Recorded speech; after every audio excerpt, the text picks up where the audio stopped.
My husband divorced me by text message and emptied our joint account. He had no idea what was coming. You know those moments that freeze time? When everything you thought was solid shatters in a single second. Mine came at exactly 6:14 p.m. on a rainy Tuesday, as I sat on the kitchen counter with a half-eaten microwave lasagna, scrolling through my emails. I'd been waiting on a client response, mindlessly tapping through spam and store coupons. Then, I saw it. Not an email. A text. From Ethan.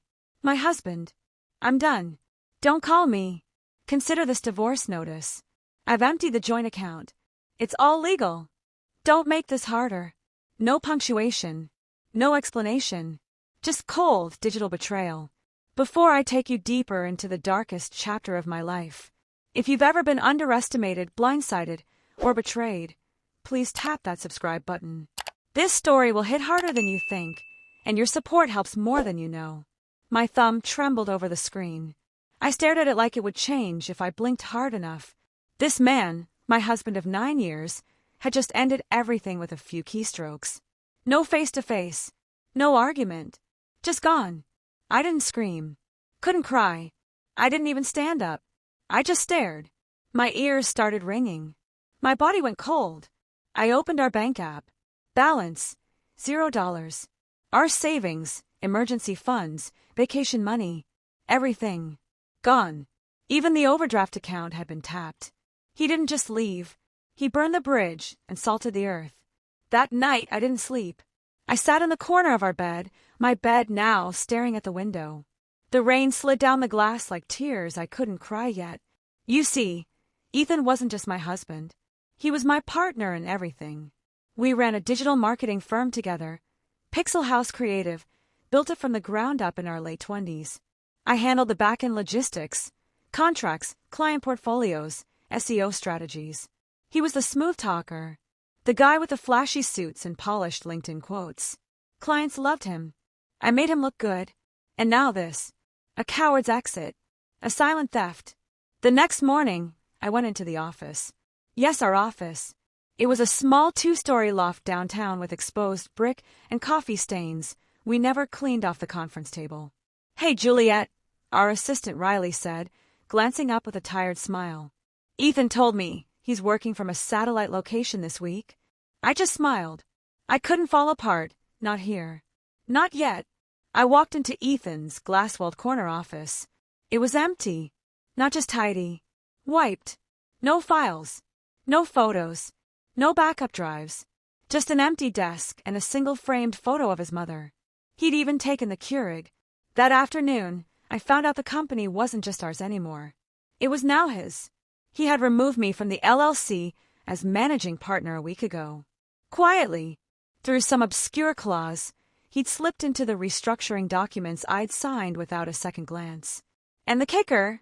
He already had a new partner, a woman named Alyssa Vale. Tall, slick, half my age, with a LinkedIn bio that screamed, influencer masquerading as executive. She used to intern for us. Now, she was listed as co-founder. That night, I poured a glass of wine, stared at our wedding photo, and made a vow. If Ethan thought he could cut me out of the business, drain our accounts, dump me like last month's spam mail, and walk away clean, he had no idea who he married. He may have stolen the money, but he'd underestimated the mind behind the empire. He forgot I was the one who built the core systems. I was the one who knew every client relationship, every contract renewal clause, every password string buried in code. He thought he'd won. He didn't know the storm that was coming for him. 3 days later, I scheduled a casual lunch with Ethan's biggest client, Hamilton & Rowe, under my own name, Juliet Keane. I used a burner business card with a new logo, Keane Strategies. Same services, same expertise, but this time just me. And during that lunch, I told them one thing that made them pause mid-bite. You might want to take a second look at the deliverables in your last campaign. There are discrepancies in the metrics you were billed for. Want me to show you? They asked for my email. And just like that, the unraveling began. By the end of that week, I had 3 of Ethan's top 5 clients requesting transition packages from me. They trusted me. I had built their platforms, not Ethan. I had the files, archived, encrypted but retrievable. I wasn't stealing them. I was reclaiming what I built. Ethan hadn't just broken a marriage. He'd sparked a war. And I was going to make sure it ended on my terms. People always say revenge is a dish best served cold. But mine was being served strategically, on paper, in courtrooms, and over coffee with people Ethan never thought would take my side. The week after the lunch meeting with Hamilton and Rowe, I felt something I hadn't felt in a long time. Power. Not the flashy, talk over you in the boardroom kind Ethan thrived on. No. This was quieter, stronger, the kind you feel when you know someone just bet everything against you and they're already losing. I needed more than clients to collapse his illusion. I needed proof. So, I started with the simplest of things, his expense reports. When I was still listed as co-partner on our bookkeeping software before he yanked me out, I had downloaded a complete backup just in case. It sat buried in a cloud drive, filed under a boring name. Year-end 2022 internal. Ethan would have never known I saved it. I opened it now and combed through it line by line. And there it was. Over $38,000 in personal transactions billed to our company account in the last quarter alone. Spa days, jewelry, a hotel in Miami, and one recurring charge for a luxury apartment under the name AV Holdings. Alyssa Vale. He wasn't just funneling money into a personal lifestyle. He was trying to build a second life off the business I created. But I couldn't just shout that from the rooftops. No, I needed the perfect place and time. I met with a lawyer, someone who'd helped me incorporate the business 6 years ago, back when Ethan still deferred to my decisions. His name was Marcus Lee, and the moment I explained what happened, his face went from polite concern to outright fire. "You still have full record access?" he asked, eyes narrowing. "Yes. Not all, but enough. And you backed up your signature contracts. Everything. I even have an export from the CMS showing I was the one who uploaded them." He leaned forward. "Then you don't just have a case. You have leverage." Over the next 2 weeks, I filed a quiet, strategic lawsuit claiming breach of partnership agreement and misappropriation of funds. It wouldn't go public yet, but it would freeze certain assets Ethan had moved to personal accounts. Marcus filed it under an emergency motion with enough evidence that the judge signed a temporary injunction the same day. Ethan woke up the next morning to 3 of his accounts locked. He texted me, his first message since the digital divorce bombshell. "What did you do?" I didn't reply, but I did screenshot it. Then came the day I walked into a networking brunch where Alyssa was speaking. "Rebranding with empathy in the digital age," the flyer read. Gag-worthy. She was on stage in a pink power suit, hair slicked back like some budget TED Talk Barbie. But the moment she saw me walk in, her smile faltered. She recognized me and panicked. I sat in the front row, and when she took questions, I raised my hand. "Hi, Juliet Keane," I said clearly into the mic. "Quick question. When you presented the rebranding strategy for Fortis Group's Q4 campaign last year, did you personally write the conversion funnel copy, or did you just copy-paste the same design we used for our 2021 launch?" The room fell silent. People murmured. Alyssa froze. I wasn't on that campaign," she said, recovering. "That was the joint team effort." "Oh, right," I said with a calm smile. "Funny, because I built that funnel. Every line of code, every word of ad copy. And now it's being pitched to clients under your firm's name." I left before the applause. The next day, Fortis Group called me. So did 3 more clients, each with the same question. "What's really going on over there?" I gave them the truth, and I let the evidence speak louder than my words ever could. Then came the part one didn't expect. The human fallout. One night, I got a call from Riley, our old assistant. "Juliet, I didn't know where to go. Ethan fired me today." "What? Why?" "He said I talked too much to clients, that I was compromised. But all I did was say you'd been the backbone of everything. I never said anything private. My heart broke for her, and boiled for me. Come work for me," I said. "Keane Strategies is about to grow." Within days, I had a skeleton team. Riley handling client comms, an old college friend running operations, and me, still sleepless, still furious, but finally in motion. We worked from my apartment, on foldable tables and laptops. And somehow, It felt stronger than anything I'd had in the old firm. No backstabbing. No manipulation. No suits pretending they did the work while I carried the load. 1 week later, my lawyer called. "Juliet," Marcus said, "you're going to want to hear this." Apparently, Ethan had misreported earnings in a federal grant application for minority-owned business incentives. He'd filed under Alyssa's name, claiming she was the sole founder, even though she wasn't listed on a single ownership document from the original LLC. "That's fraud," Marcus said. "And I've got contacts at the board who will take this seriously." "Do it. Are you sure?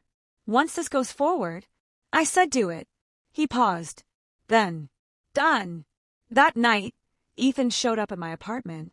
Yes, in person, hair messy, shirt wrinkled, face drawn with something I'd never seen on him before. Fear. "Juliet, we need to talk." I didn't open the door. I spoke through the intercom. "You divorced me over text, Ethan. What could we possibly have to say? This is getting out of hand. You don't know what you're doing. You're ruining us."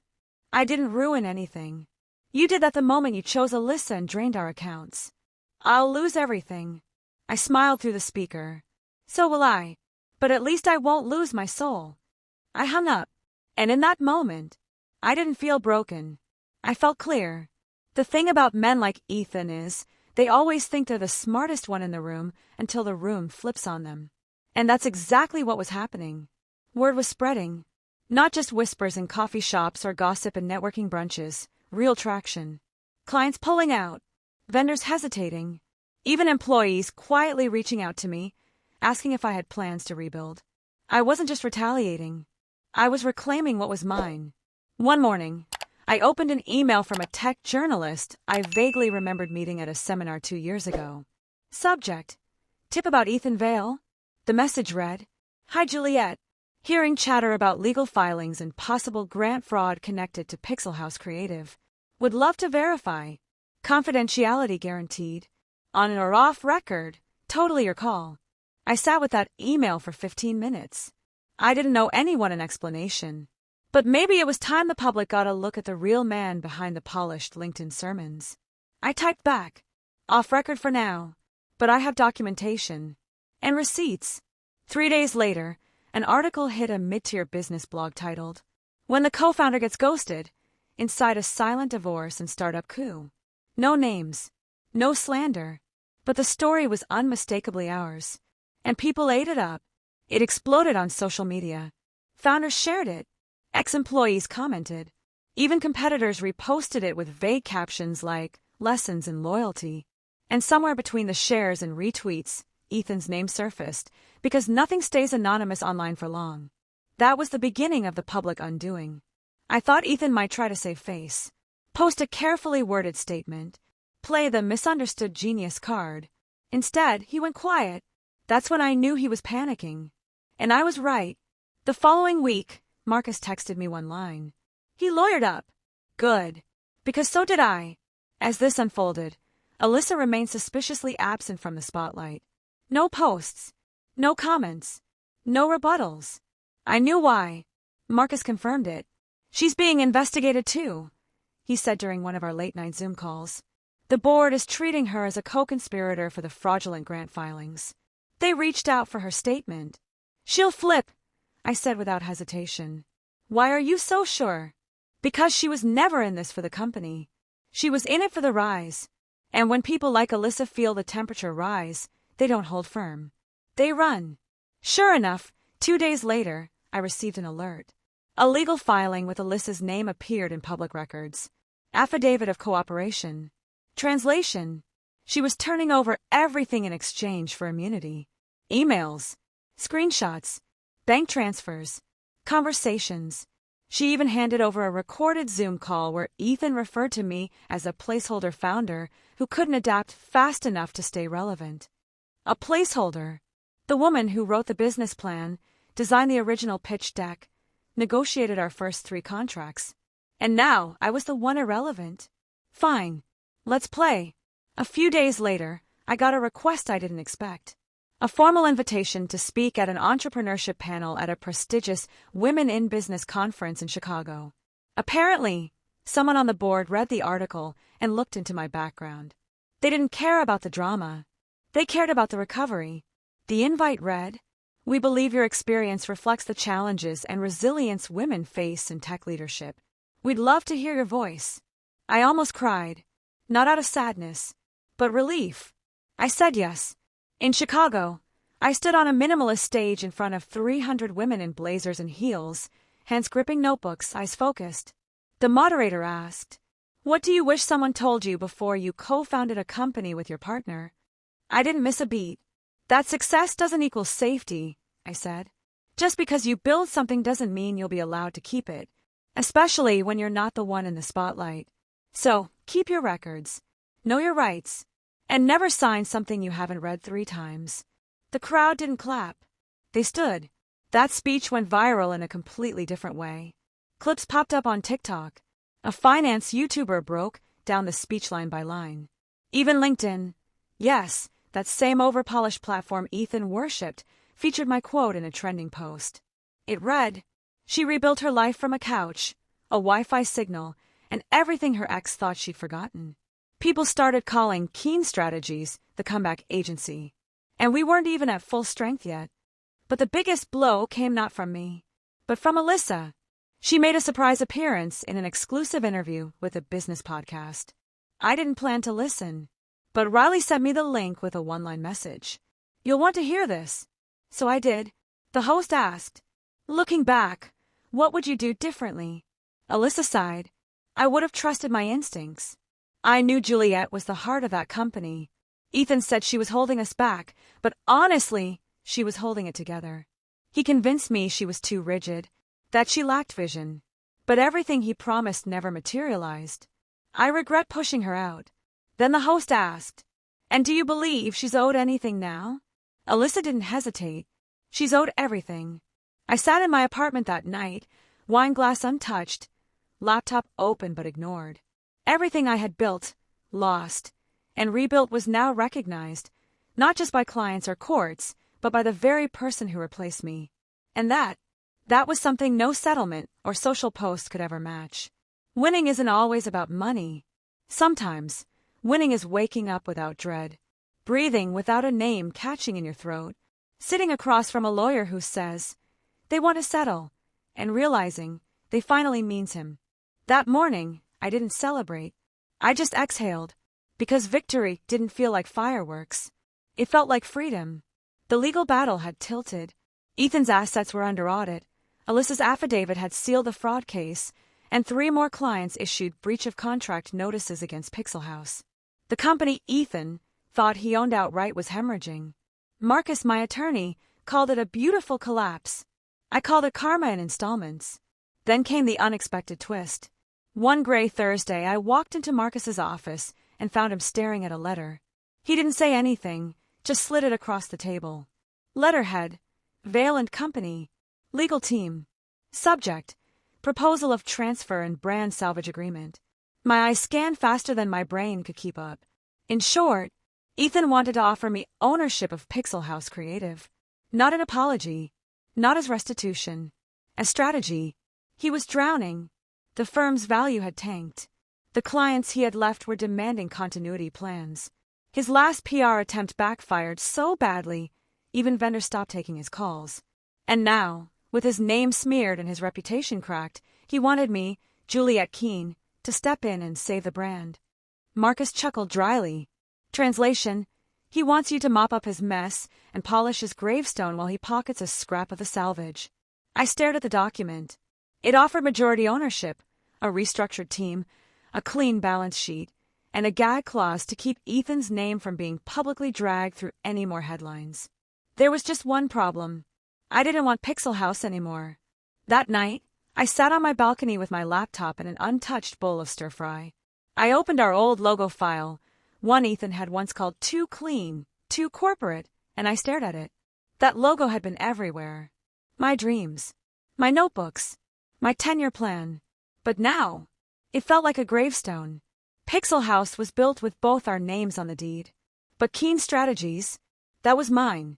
Built from pain, built from clarity, and built without compromise. Still, the offer wasn't useless.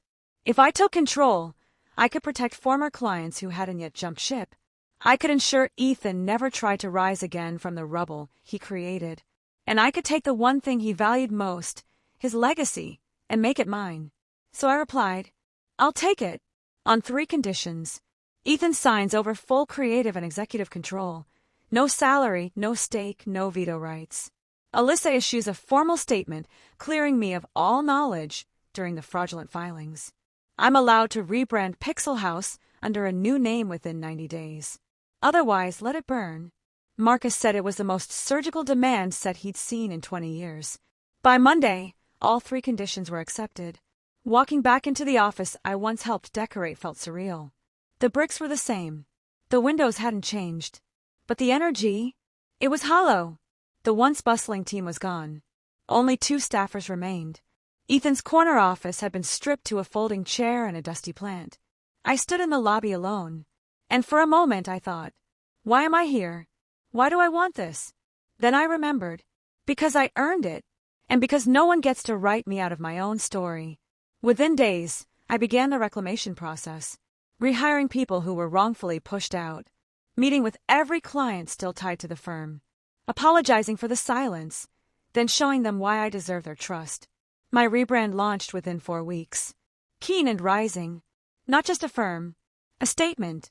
Our first big win came from an unlikely source, a former Pixel House client who'd moved to a Fortune 100 company. She heard what happened, reached out quietly. Juliet, she said during a private lunch, we've got a $500,000 campaign coming. If you want it, it's yours. We got it. And with it, something changed in me. I stopped being angry. I started being relentless. Ethan tried to contact me. A voicemail. Then a second one. Finally, an email. Subject, can we talk? The body read, I made mistakes. I was scared. I thought pushing you out was the only way I'd be taken seriously. You're stronger than me. I see that now. I wish things had been different. I wish I'd respected what we had. I'm sorry. I didn't reply. Not because I hated him, but because I no longer needed his words. Apologies mean little when your silence becomes your signature. A few months later, a journalist followed up. She wanted to do a Where Are They Now piece. Focus on the comeback, the transformation, the power shift. I declined. This story wasn't about revenge anymore. It was about evolution. A year after Ethan's text shattered everything I thought I knew, I walked into a packed conference room with my new team behind me. The sign above the stage read, Keynote, Juliet Keane, Building from Ruin. And as the crowd stood to applaud, before I even spoke, I realized something Ethan never did. Some people chase legacy. Others become it. I never wanted my name in lights. But it turns out, when you survive public betrayal and rebuild an empire from the ashes, people don't just whisper your name. They broadcast it. 4 months, I turned down every interview, every podcast, every keynote invitation that didn't align with the new me. I wasn't rebuilding to be famous. I was rebuilding to feel like myself again. Still, the world kept watching. And eventually, it wasn't just clients or former colleagues reaching out. It was people I didn't even know. One Tuesday morning, I opened my inbox and saw a message with a .gov address. Subject, Nomination for the National Women in Business Vanguard Award. I thought it was spam. I almost deleted it. But then I clicked. The email congratulated me on being selected as one of 5 finalists for a national award recognizing resilience, leadership, and transformative impact in modern entrepreneurship. I read it twice, 3 times. Then I sat back and whispered aloud, Me! It wasn't the award that made my throat tighten. It was the validation. Not of the headlines, not of the drama, but of the work, the rebuilding, the long nights, the quiet victories no one saw but me and my team. My team. That's what really mattered now. We'd grown from 3 scrappy laptops around my dining table to a sleek, open-concept office in Midtown. Not flashy, not trendy, just efficient, honest, and ours. Riley, now my operations director, was the one who decorated. Minimal drama, maximum excellence, she joked as she hung the new mission statement on the wall. We didn't poach clients. We didn't fake influence. We delivered. Quietly. Powerfully. Consistently. But while we grew, Ethan crumbled. The last I heard, he was selling off parts of the original Pixel House intellectual property to cover legal fees. The IRS had begun a full audit, triggered by the grand fraud findings. Alyssa, despite cooperating, had been banned from federal contracting. The man who once wore $1,000 suits and called me too cautious to scale was now scraping together consulting gigs under a different LLC name. One of our interns found his profile on a freelance site. I didn't laugh. I didn't gloat. I felt nothing. And that's when I knew the last piece of him was finally gone from me. 2 weeks before the Vanguard ceremony, I got a call from a blocked number. I don't normally answer those, but something nudged me to pick up. "Juliet," the voice said. I froze. "Ethan," he sighed. "I wasn't sure you'd answer. You shouldn't have called. I know. I'm sorry. I'm not trying to reopen anything. I just wanted to say something before you step on that stage." I didn't respond. "You earned it," he said quietly. "And I don't just mean the award. I mean everything. The respect. The reputation. I see now what I threw away." I closed my eyes, steadying my breath. He continued, "People think you destroyed me. But the truth is, I destroyed myself. You just stepped over the wreckage and kept walking." I still said nothing. And then, "I hope the next person in your life sees you for who you really are and doesn't waste it." Click. He didn't ask for forgiveness, and I didn't offer it. But strangely, for the first time since his text shattered everything, I felt closure. The night of the Vanguard Awards arrived like a surreal dream. I wore navy. Not black, not flashy red, just clean, classic and quiet. A color that whispered strength instead of shouting it. My name was called last. The MC said, "Our final honoree tonight is not just a survivor of betrayal, but a builder of bridges for herself and for countless women who've watched her journey unfold in quiet awe. Please welcome Juliet Keane." I walked onto the stage, steady, graceful, whole. I didn't prepare a speech, so I just spoke from the place that had held every bruise and every breakthrough. People often say, everything happens for a reason. But I disagree. Sometimes, things happen because someone is selfish, or careless, or cruel. What matters is what you do after, what you become after.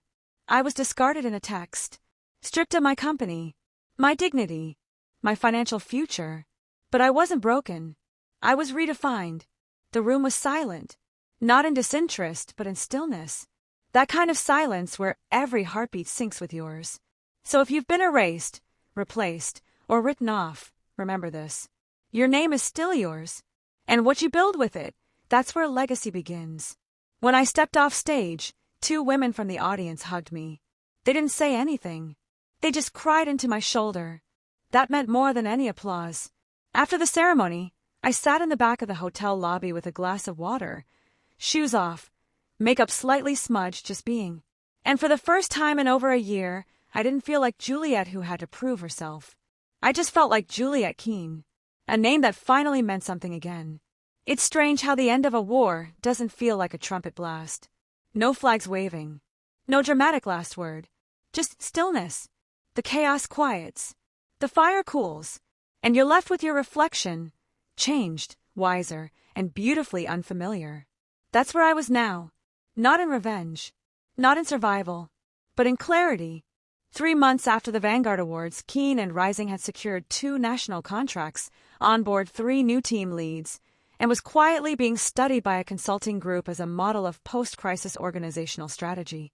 But I wasn't thinking about metrics or headlines that afternoon. I was sitting across from a 24-year-old woman in oversized glasses and a blazer 2 sizes too big. Her name was Marina, and she had just pitched me the most chaotic startup idea I'd ever heard, something to do with AI, grief journaling, and aromatherapy. It made no real sense, but her passion? Unshakable. "I know it sounds weird," she said, flushed and breathless, "but I really think this could change how people heal." I didn't laugh. I didn't scoff. I simply nodded and said, "Tell me more." Because once upon a time, someone should have said that to me. And maybe if they had, Ethan wouldn't have been able to take what he took. Mentoring Marina wasn't part of my plan, but it became part of my legacy. I started hosting private founder salons every other Friday. No cameras, no clout. Just real women with bold ideas and battle scars. Some were rebuilding after bankruptcy. Some were fresh from toxic partnerships. Others were just tired of being told they were too intense or not scalable. I became their sounding board. And through them, I healed pieces of myself I didn't even know were still sore. Meanwhile, Ethan's case reached its final judgment. No jail time, but a permanent blacklisting from applying for federal grants, along with a $190,000 restitution order to repay misused funds. The man who once signed my paychecks was now submitting payment plans to the Department of Justice. I heard about it secondhand, and I didn't flinch, because I'd already written my last line in his chapter. One rainy evening, I returned home to find a small package on my doorstep. No name, no label. Inside was the leather-bound journal I'd gifted Ethan on our 5th anniversary. I recognized the worn corners instantly. He'd never written in it. Until now, flipping through the pages, I found a single handwritten entry. I've lost everything except the truth. And the truth is, you were always the architect. I just lived in what you built. I'm sorry I ever doubted your blueprint. I stared at those words for a long time. Then I placed the journal on the fireplace mantel unopened again. It didn't matter anymore. I wasn't building for apologies. I was building for impact. The next morning, I signed an agreement to fund a women's leadership incubator under one condition.